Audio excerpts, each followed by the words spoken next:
Shannon, how should the Lakers handle LaVar? What can they do? LaVar is not an employee of the Lakers. Lonzo is. And I don't get what the Lakers can do. Now, it was reported a month ago that 2 weeks, like the end of November, that they had brought LaVar in and talked to him and asked him not to be, so outspoken critical of Coach Walton. And if you're going to say something, just run it by us first. Yeah. But he's like, yeah, I get that. That's cool. We all want the same thing. But. He said, I'm going to say and do what I want to do. So he's going to say and do what he wants to do. Skip, it's like, okay, I work for FS1, who's up under Fox. My mom is critical of Fox News. Now they can say, now they can fire me to make this thing go away. They can't get rid of him. They can trade him, but he has guaranteed contract. LaVar has millennial kids, but he raised them old school. You know that. You see the way they sit and the way they address him. They're not going to, I don't believe. Now, I believe Lonzo, what he should do is say, Dad, I need you to tone it down. I believe that's what he should do. Yeah, but I don't believe that's what he will do. I am with you. He's perfectly comfortable with his dad doing it this way. And when his dad, was basically saying, Luke is not doing this, they asked Lonzo. Lonzo's like, I play for whomever the coach is. That was not praise for Luke Walton. Now, Kyle Kuzma says, hold on. Coach Walton's not out there blowing layups. He's not out there not missing shots, missing free throws, not playing defense, giving up second chance points.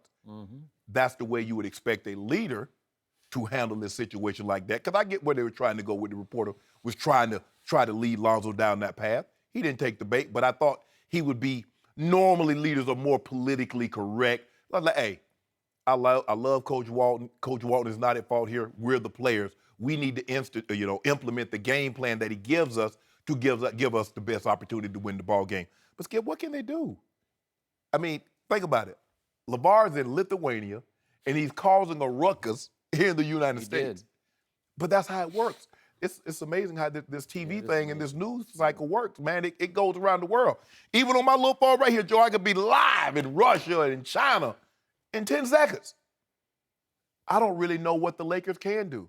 LaVar has already told you he's going to say and do what he wants to do. But in the process of doing this, LaVar's not doing this for Lonzo. LaVar's doing this for LaVar. Because tell me what he's saying about Luke Walton, tell me how does that help Lonzo Ball become a better point guard? It doesn't. All it does is it keeps his name in the cycle. It keeps him on television, which further helps him get out big baller brand because he doesn't have the backing of a Nike or one of these Under Armour or Adidas, that these other shoe brands. So the only way he can generate news is by saying something, I guess some would view it as divisive or derogatory towards Coach Walton. That's it. But I don't really know what the Lakers can do. They've already called him in. Maybe just ignore him because he already, they called me in. He feel like he a part of this thing. Me and the Lakers want the same thing. No, you want what's best for LaVar. They want what's best for the Los Angeles Lakers. And what's best for the Lakers and what's best for you are entirely two different things, LaVar. But you don't seem to get that. You get it. You just don't care. Because at the end of the day, you're about LaVar. They're about the Lakers. They both start with L, but they're vastly apart after that. The truth is, what's best for LaVar is for Lonzo to become a big star. And I've thought a lot about this. I slept on it. I watched a lot of the Laker game last night, and I've come to this conclusion.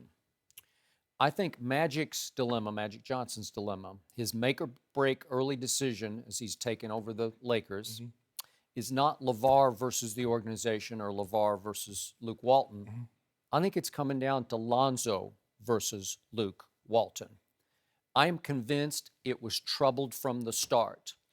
What have those three kids been taught? As old school as they are, as much as they sort of fear and respect their father, and they do what dad says. Correct. They were all taught it's the coach's fault. Yeah. And it's in large part because they were all coached by their father early on. And they all believe, I think in their heart of hearts, that the only man alive who's really capable of coaching them is their father. Yeah.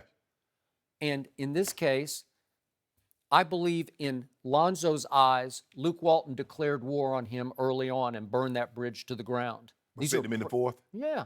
He sat him 6 times in the fourth quarter early this year.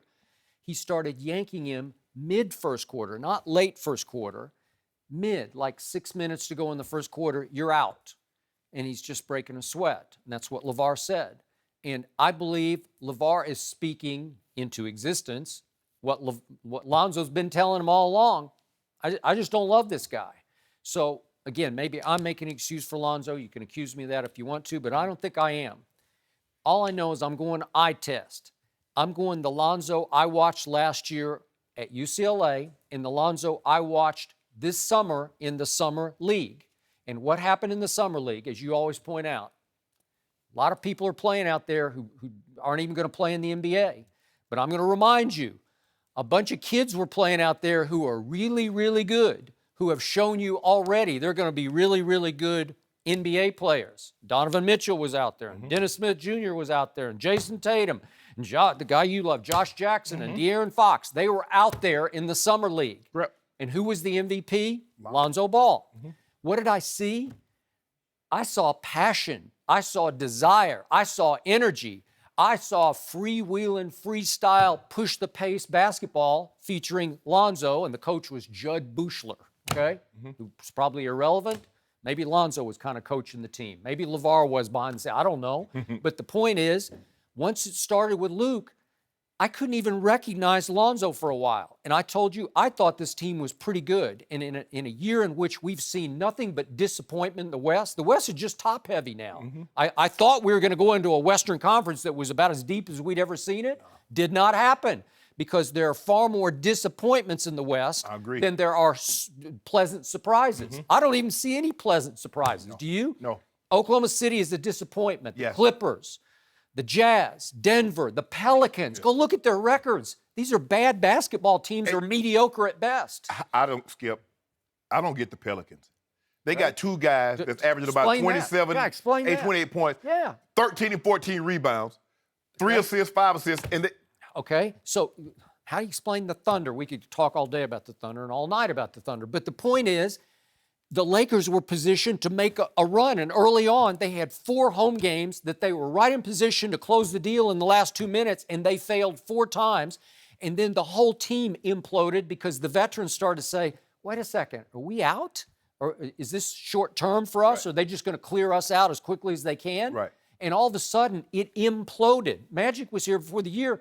I can tell you on and off camera, he was excited about the prospects of this team because it had some talent. And if Lonzo ignited and became the driving force of the team, I thought it could be the 8th playoff team. And for a while, it hung right in there 2 or 3 games out. And then all of a sudden, the bottom fell out. And Bogut spoke out publicly about, there are a lot of guys here who think they're not going to be here very long. And guess who's not there now? Bogut.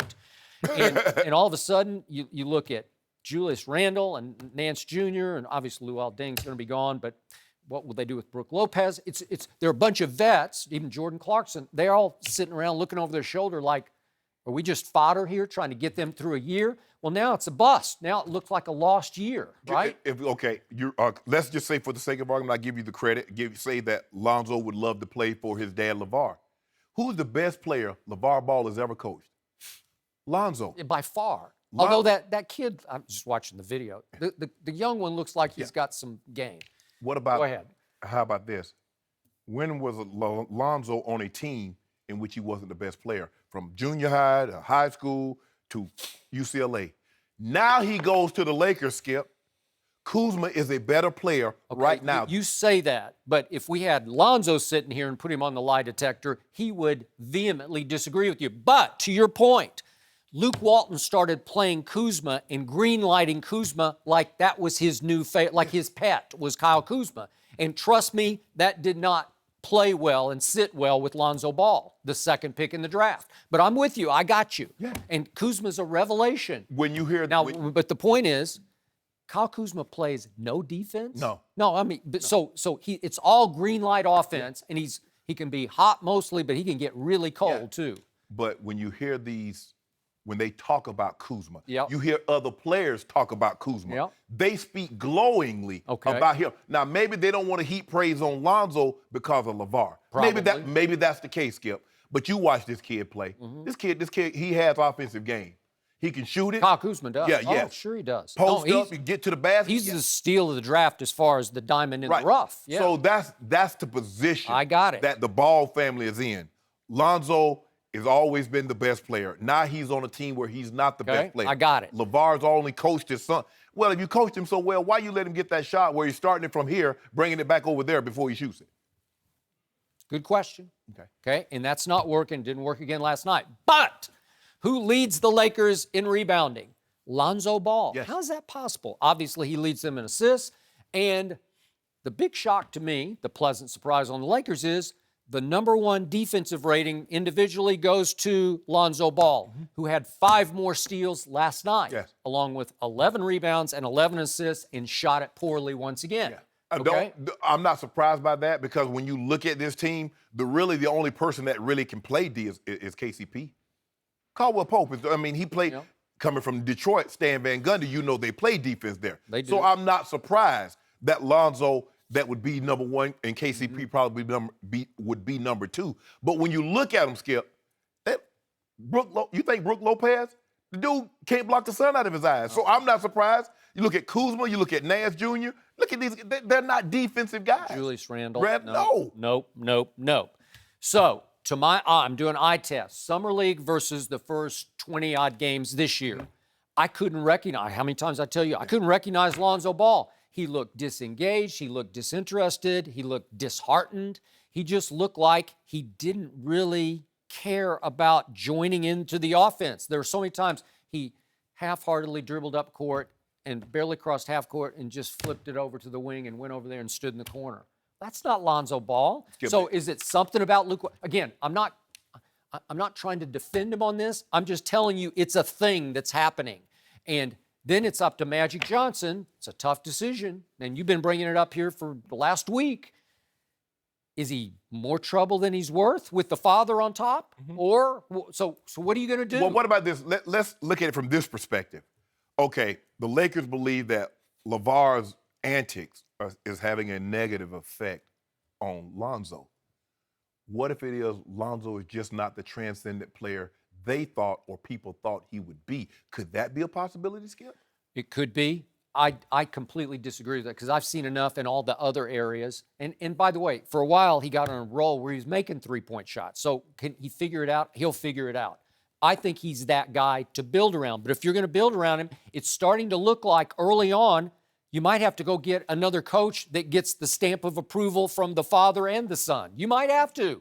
And I know that sounds outrageous now. Well, okay. No, you do that. You do that for a bona fide, surefire guy. LeBron James, as a rookie, should have been able to call his coach. Magic Johnson, after winning Finals MVP in a Game 6, 42, 15, and 7, can call his shot. Yep. That was in his third. He didn't call it until his third year. But I'm saying he had the cachet after what you saw as a rookie. You knew Magic Johnson was going to be special. What happened the other day when Lonzo was asked after LaVar's salvo from Lithuania? Oh, yeah. What was his response? It was basically like, you can get rid of it if you want to. I'm cool with it. I can play for any coach. Exactly. Was that a ringing endorsement of Luke Walton? It was not. No. It was a no comment, basically. It was dodging the issue. And then he looked at the reporter like, I'm done with that. Thanks for watching. Subscribe here to get the latest from the show, and be sure to check out more of the best clips from Undisputed, or go watch a few segments from our other shows on FS1.